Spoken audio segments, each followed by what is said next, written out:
Kalau dia tahu keutamaannya, maka pasti mereka akan datang ke sholat subuh dan sholat isya tersebut meskipun dalam kondisi merangkak. Kalau mereka tahu, sayangnya mereka nggak tahu. Atau mereka tahu tapi mereka nggak mengindahkan pengetahuan yang Allah kasih tersebut.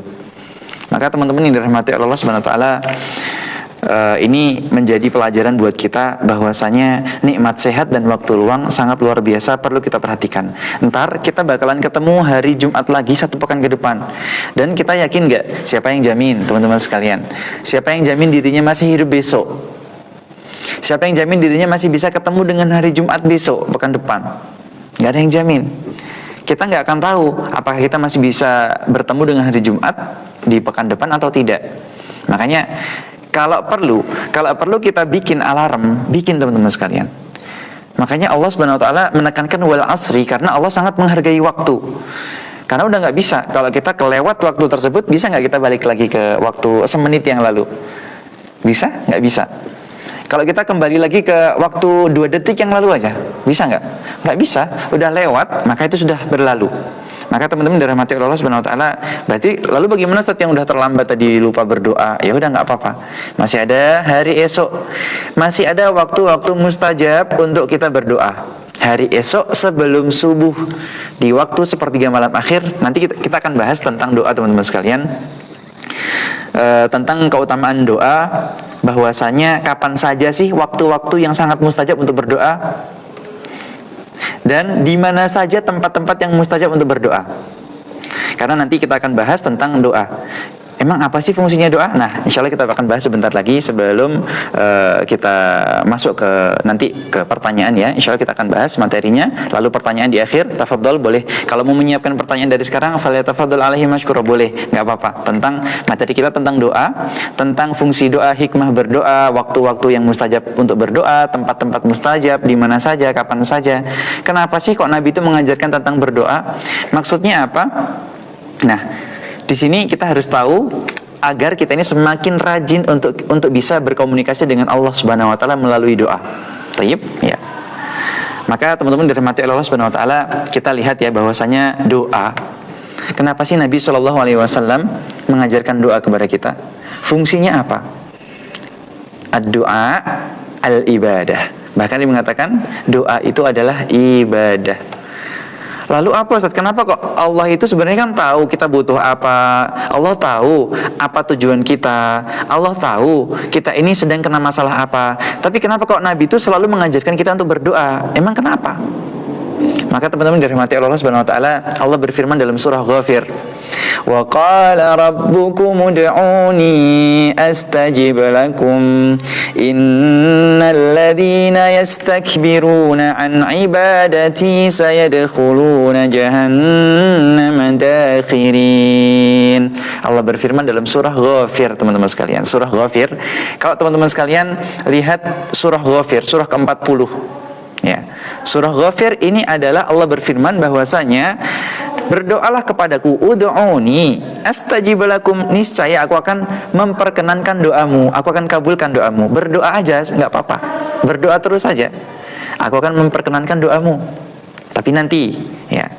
Lalu innal ladzina yastakbiruna an ibadati, sesungguhnya orang-orang yang yastakbirun, yang mereka itu sombong, mereka itu angkuh, nggak mau minta sama Allah, mereka itu nggak ngerasa butuh dengan Allah sehingga mereka nggak mau berdoa. An ibadati sayadkhuluna jahannama dakhirin, bahkan mereka menyombongkan diri, berpaling dari beribadah kepadaku, sayadkhuluna jahannama dakhirin, mereka akan masuk ke dalam neraka jahanam. Ya, dalam keadaan dakhirin. Apa itu?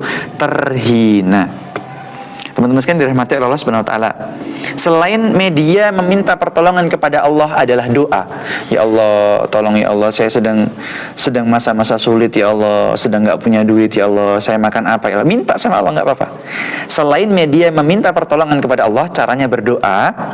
Yang kedua, ini adalah menghindarkan kita dari api neraka. Ternyata doa itu, berdoa kepada Allah itu membuat kita terhindar dari api neraka.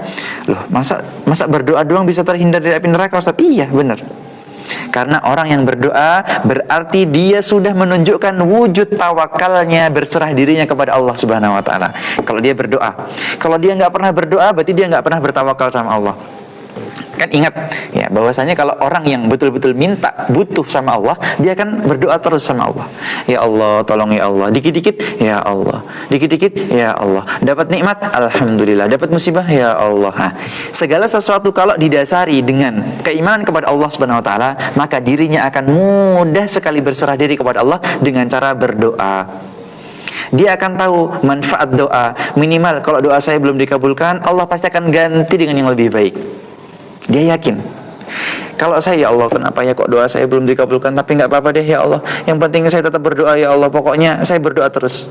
Teman-teman sekalian dirahmati Allah Subhanahu wa taala. Ingat nggak surah Al-Baqarah yang sering banget kita dengar ayatnya?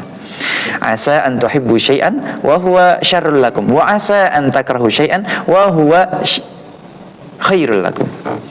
Bisa jadi kamu itu membenci sesuatu, tapi itu lebih baik bagimu. Bisa jadi kamu itu menyukai sesuatu, tapi itu buruk bagimu.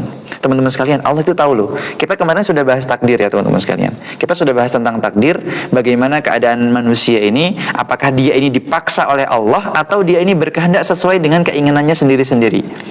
Kita sudah bahas tentang takdir, bahwasanya semua sudah dicatat.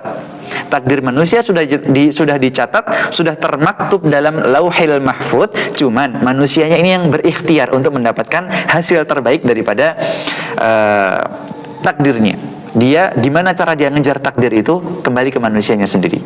Lalu teman-teman dirahmati Allah Subhanahu wa taala. Kalau orang beriman kepada Allah Subhanahu wa taala, ajaban li amril mu'min wa inna amrahu kulluhu khair. Nabi bersabda, sangat luar biasa kondisi seorang mukmin. Kalau dia itu kena nikmat, dia sangat bersyukur. Semuanya baik pokoknya. Tapi kalau dia kena musibah, dia bersabar. Dia berdoa, ya Allah, kenapa ya Allah, saya ini udah kerja banting tulang tapi kok nggak kaya-kaya ya Allah, kenapa? Teman-teman sekalian dirahmati Allah Subhanahu wa taala. Allah itu tahu loh. Kita berdoa kan, tapi fungsi doa apa? Untuk media meminta pertolongan kepada Allah. Tapi Allah itu tahu. Allah tahu kalau nanti kita dijadikan sukses sama Allah, kita minta ya Allah, minta mobil, dikasih mobil sama Allah, dia jadi apa? Habis itu nggak pernah berdoa lagi sama Allah. Bisa jadi kalau Allah langsung kabulkan doanya saat itu juga, bisa jadi dia udah nggak mau berdoa lagi sama Allah karena dia udah nggak butuh Allah. Makanya Allah tunda terus, doanya nggak langsung dikabulin. Ntar dulu, sabar, terus saja berdoa terus. Lebih baik, Allah itu tahu, lebih baik kita terus berdoa kepada Allah daripada dapat doa yang kita inginkan habis itu berhenti berdoa. Teman-teman sekalian, Allah itu pengennya apa sih? Allah itu pengennya baik kok buat kita. Allah itu nggak pengen keburukan buat kita, enggak. Allah itu sayang banget sama kita. Allah itu tahu kita ini banyak dosa ya Allah. Tapi kok, bayangin teman-teman sekalian, Allah tahu kita berbuat dosa, kita banyak maksiat, tapi kenapa Allah masih mengizinkan kita untuk hidup? Kenapa kok nggak langsung dibalas saat itu juga? Allah itu sayang sama kita. Kalau kita berbuat maksiat, ditutup-tutupi, nggak dibilang-bilang sama malaikat, ditutup-tutupi aib kita sama Allah. Tapi pas kita bangun malam, lihat jam 2, jam 3 malam kita bangun. Wahai para malaikat, lihat nih hambaku, lihat fulan. Ini dia bangun malam, catat buruan. Sekarang catat. Dicatat. Oh, fulan bangun malam jam sekian, jam 3, sholat malam plus witir plus doa, dah tambah. Tapi kalau ada orang yang sedang bermaksiat, Allah tahu. Allah diam aja. Allah nggak akan kasih. Allah langsung, malaikat ini mereka bermaksiat nih. Enggak. Allah diam aja. Saking baiknya Allah sama kita, teman-teman sekalian. Makanya Allah di sini bahkan kalau kalian itu mau berdoa aja terus. Teman-teman sekalian, kita coba deh sekali-kali, tapi jangan dijawab juga sih. Enggak. Ini andai aja. Kalau misalnya kita ini bekerja pada atasan kita di suatu perusahaan ataupun instansi. Kita datang ke bos kita 5 kali sehari kita datang. Bos, gini bos, gini bos. Bos, boleh nggak bos saya minta ini, minta itu, minta tolong begini bos. Pagi datang, siang datang lagi, bos ini kurang bos, minta tolong begini, tolong tambahkan fasilitas ini dan itu. Sore datang lagi, bos ini kayaknya kita kurang ini deh, kita rekrut lagi ya bos. Nah, maghrib datang lagi, isya datang lagi, malam datang lagi, datang terus. Kira-kira bos kita ini bosan nggak lihat muka kita, teman-teman sekalian? Kira-kira bos kita, atasan kita ini karyawan ini datang mulu, caper apa gimana sih? Nah, Manusia teman-teman sekalian, iya bisa ngerasa seperti itu.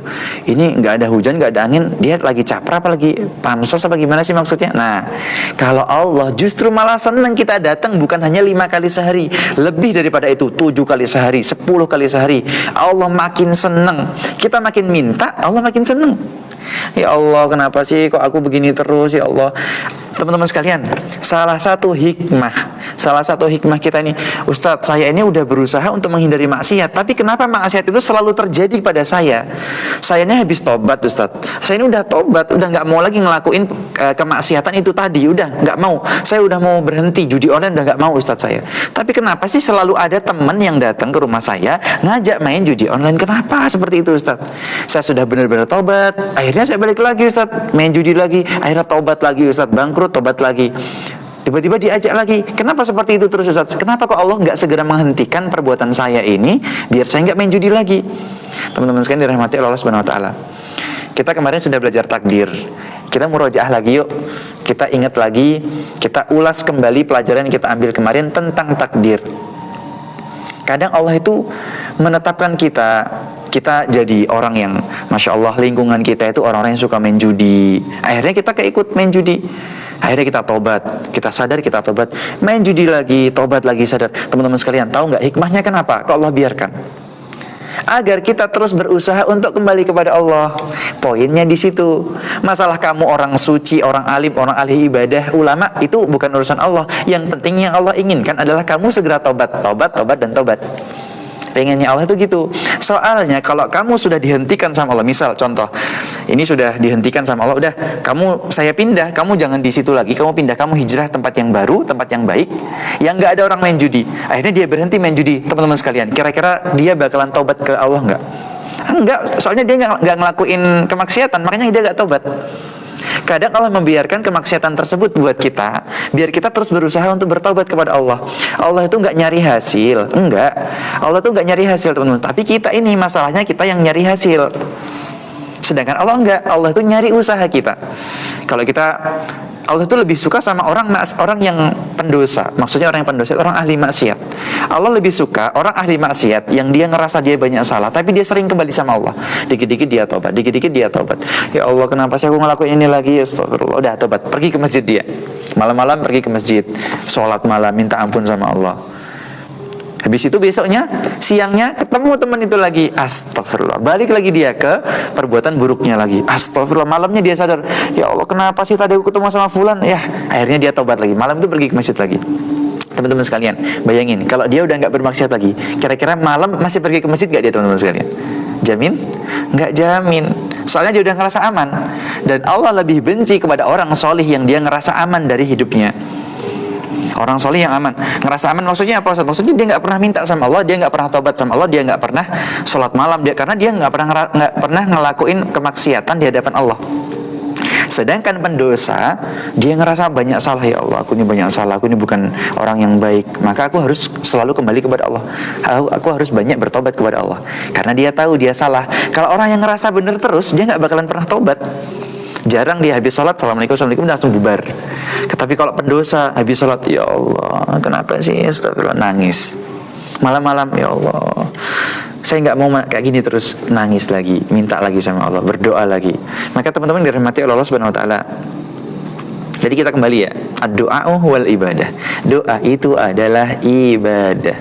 Makanya kami selalu ingatkan di hari Kamis biasanya, biar besoknya siap-siap. Hari Jumat teman-teman jangan lupa habis asar maksimalkan waktu buat berdoa, sangat mustajab waktunya.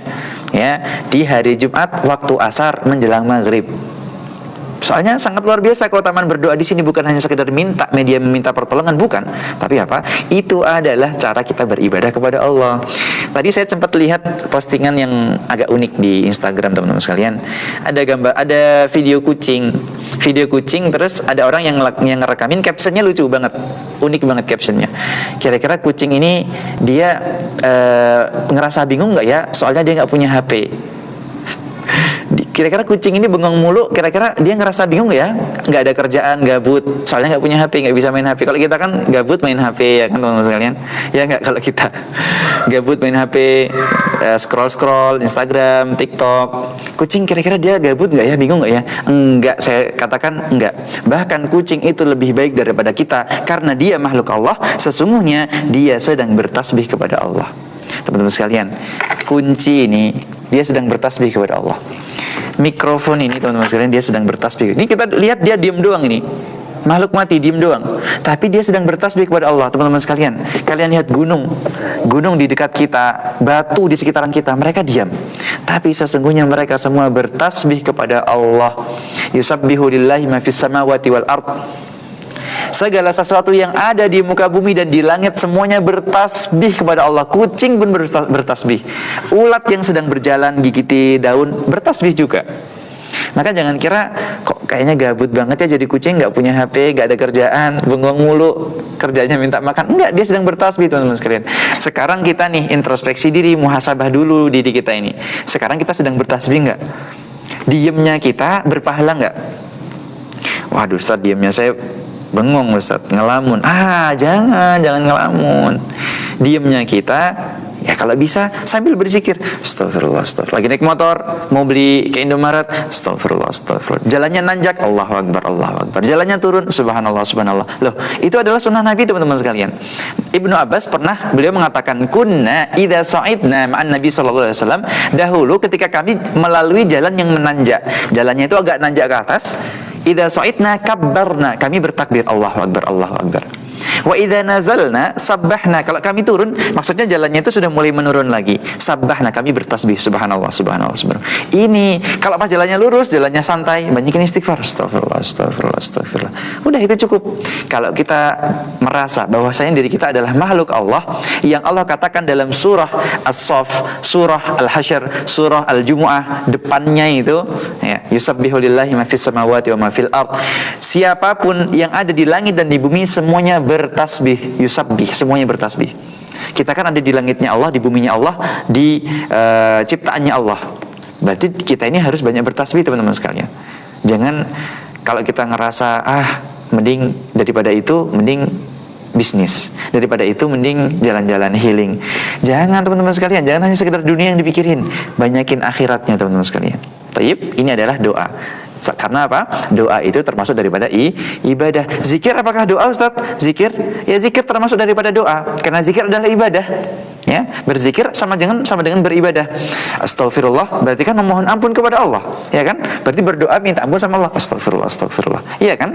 Sama, berzikir berdoa juga. Makanya jangan sampai diri kita ini ya nggak mau berdoa, jangan teman-teman sekalian. Karena itu adalah tata cara untuk menunjukkan diri kita bahwasanya kita ini makhluk Allah yang butuh sama Allah, butuh berserah diri sama Allah. Nggak ada yang bisa nolong kita selain Allah.